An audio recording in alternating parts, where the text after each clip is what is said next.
Well, mga ka-travel, siguro, ang mga batang ito, ang kanilang mga suot o pagpalit ng karakter, ito ang kanilang idolo or inspirasyon sa buhay at minsan pa nga nahalin tulad din natin ang ating mga sarili sa mga superhero ito.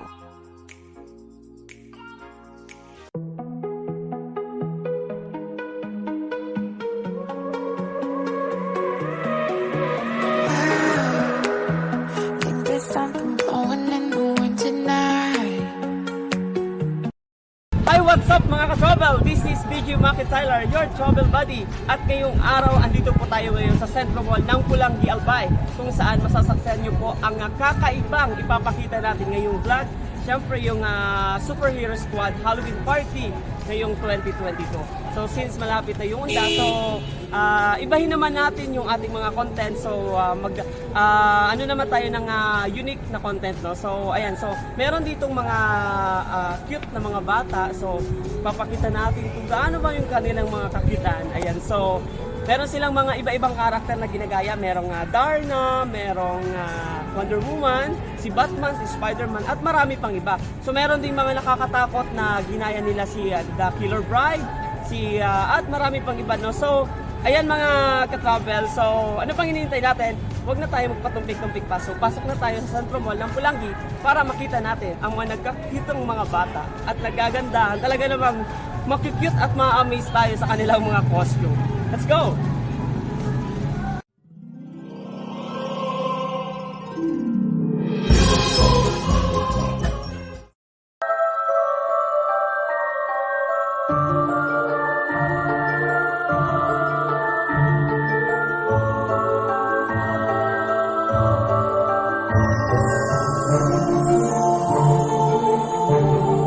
At ngayong hapon, nandito po tayo ngayon sa Centro Mall, Pulangi, Albay, kung saan ipapakita po natin yung mga kaganapan dito sa kanilang Squad Superhero Halloween Party here at Centro Mall, Pulangi, Albay.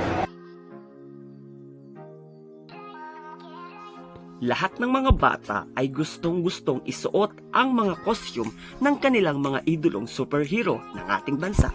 Alam natin na ang Halloween party ay nakakatakot, ang kanilang mga paandar sa sarili, ngunit sa ating vlog ngayong araw, kakaiba at maa-amaze ka sa mga superherong batang ito.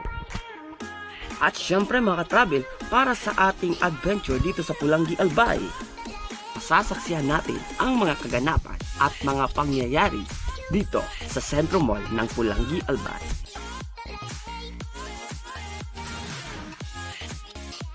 Ang mga superhero ay may taglay na katangian na nagbibigay sa kanila ng pagkakalinlang.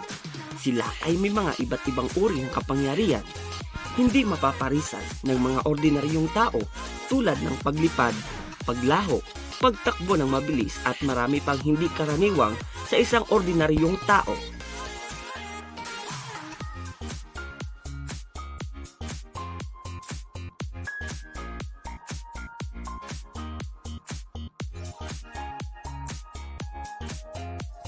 Well, mga ka-travel, siguro, ang mga batang ito, ang kanilang mga suot o pagpalit ng karakter, ito ang kanilang idolo or inspirasyon sa buhay at minsan pa nga nahalin tulad din natin ang ating mga sarili sa mga superhero ito.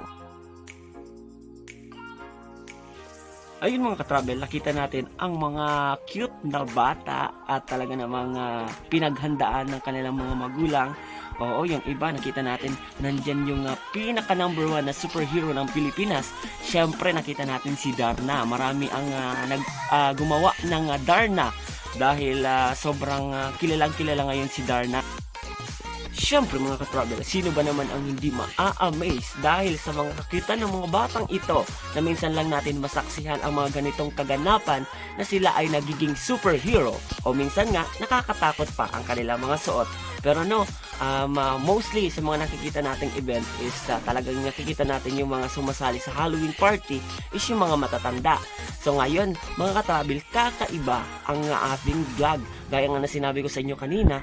So, saksihan naman natin ang mga batang nagpalit ng kanilang mga anyo or nag-transfer bilang isang superhero o bilang isang nakakatakot na karakter.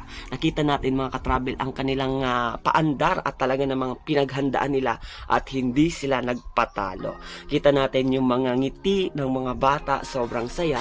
Yung mga magulang, talagang pinaghandaan nila ang event na ito dito sa Pulangi Albay. Alam niyo mga travel, sana marami pang ganitong event na hindi lang puro yung mga matatanda. Gawin din natin na maging masaya din ang mga bata sa mga ganitong okasyon.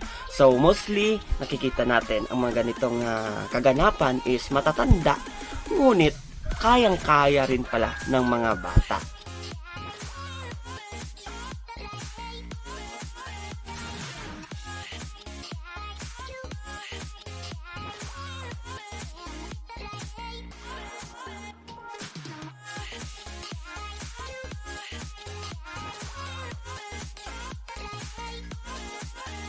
Nasaksihan natin ang mga nag-cute at mga nakakatuwang bata dito sa Centro Mall. Kaya nakikita natin, meron silang iba't ibang uri ng dinadalang superhero. Merong Darna, merong Spider-Man, may Batman, at syempre hindi rin magpapadalo si Wonder Woman, meron din sila. So, ayan, meron ding mga nakakatakot na mga ng costume. So, mamaya makakausap at makakasama natin dito sa vlog yung dalawang tao na pwede natin kausapin kung paano nila ginawa yung kanilang changes sa kanilang personal. So, ayan. So, I hope na magustuhan nyo and enjoy lang watching mga kasama.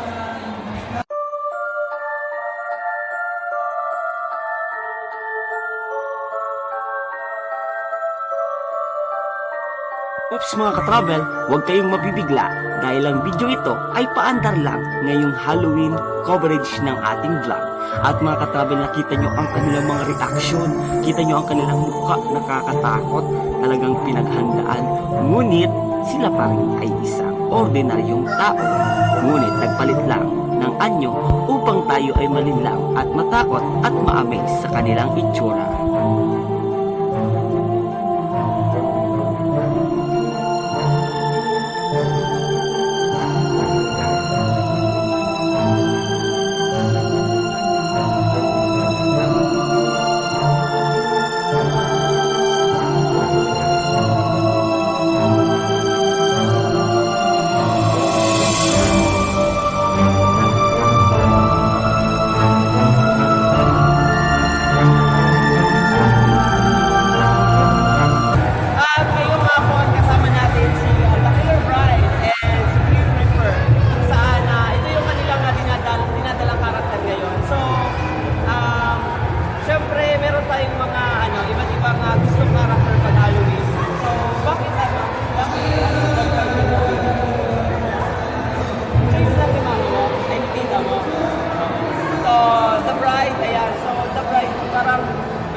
Familiar sa akin pero medyo konti lang. So ito naman si Green Reaper. Yan. So, ayan. Yung nilagay niya sa mukha niya is yung ano lang. Poster paint. Oo, po yung ano. Ano lang ako kanina, curious lang ako kaya tinitingnan ko talaga siya. So, ayan guys. So, ito yung mga kaganapan natin dito sa Centro Mall sa Pulangi Albay kung saan yung Superhero Squad Halloween Party. So maraming salamat sa kanilang dalawa sa pagpaunra na mabigyan tayo ng kahit konting spot. So kay Tita, thank you so much.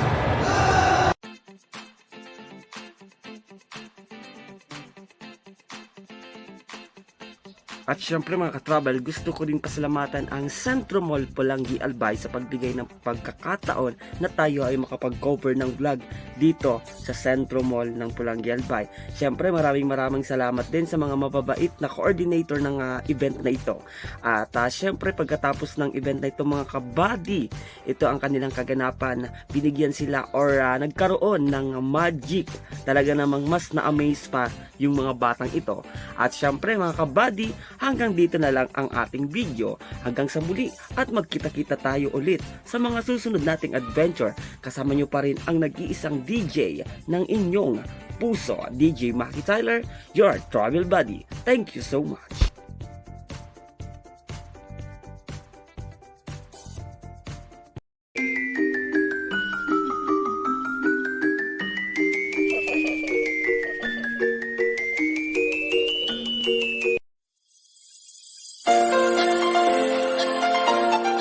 RGM deliver you the best products. What you want, we have it all.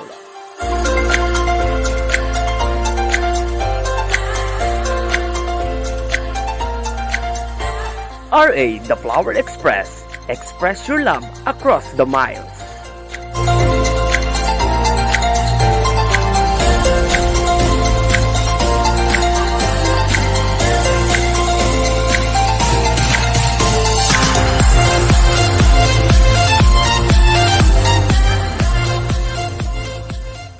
Body come alive. Skin on my skin.